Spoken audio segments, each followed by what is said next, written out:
నీ ప్రార్థించే ప్రార్థన గదిలో, విజ్ఞాపన చేసే విజ్ఞాపన గదిలో, మొరపెట్టే స్థలములో దేవుడు మనల్ని కలుసుకుంటాడు. అందుకని కీర్తనలో ఒక చోట రాసి ఉంటుంది కదా, నిజముగా మొరపెట్టు వారికి ఆయన సమీపాన ఉండే దేవుడు. ఎక్కడుండే దేవుడు అట? మనమేంటంటే సమీపాన ఉన్న దేవుని దగ్గర మొరపెట్టకుండా ఎవరెవరి దగ్గరో మొరపెడతాం. నీ దేవుడు ఎవరో తెలుసా? నిజముగా మొరపెట్టు వారికి, నిజముగా మొరపెట్టు వారికి ఆయన చెప్పండి, ఎక్కడుండే దేవుడు?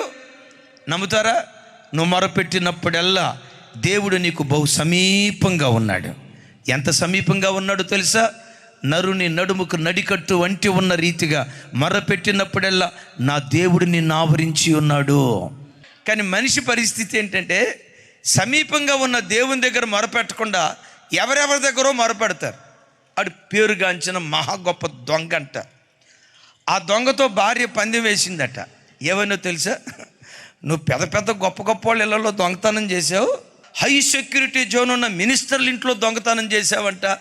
అక్కడ దొంగతనం చేసేవేమో కానీ నేను ఒక చోట మన ఇంట్లో డబ్బులు దాచిపెడతా, నేను దాచిపెట్టిన చోట నువ్వు పొరపాటున దాన్ని కనుక్కోలేవు అని భార్య అందట.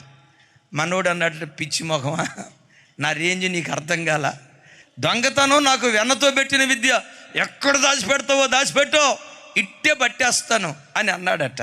మొత్తానికి ఆ రాత్రి 12 ప్రాంతంలో భర్త నిద్రపోయేటప్పుడు ఎక్కడో దాచిపెట్టిందట. మావోడు నిద్రమొత్తులోనే ఇంకెక్కడుండేది ఏముందని కిచెన్లోకి వెళ్ళాడు. పోపుల డబ్బా వెతికాడు, దొరకలా. బియ్యపు డబ్బా వెతికాడు, దొరకలా. ఎక్కడెక్కడ రూములు ఉన్నాయో మొత్తం వెతికాడు, దొరకలా. 4:45 అయింది. భార్య దగ్గరకు వచ్చి, నా పరువు దీకే, ఎక్కడ దాచిపెట్టావో చెప్పేవంటే, సైలెన్స్ ప్లీజ్, అయి తర్వాత చెప్తాను అందంట.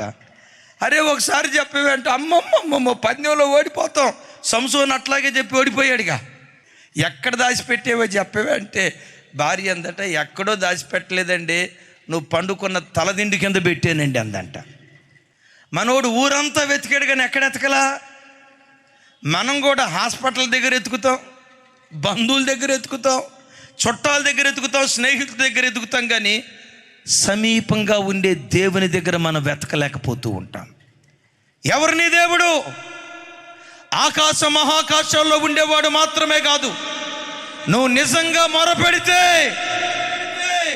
సమీపాన ఉండే దేవుడిని ఆరాధించే యేసుక్రీస్తు.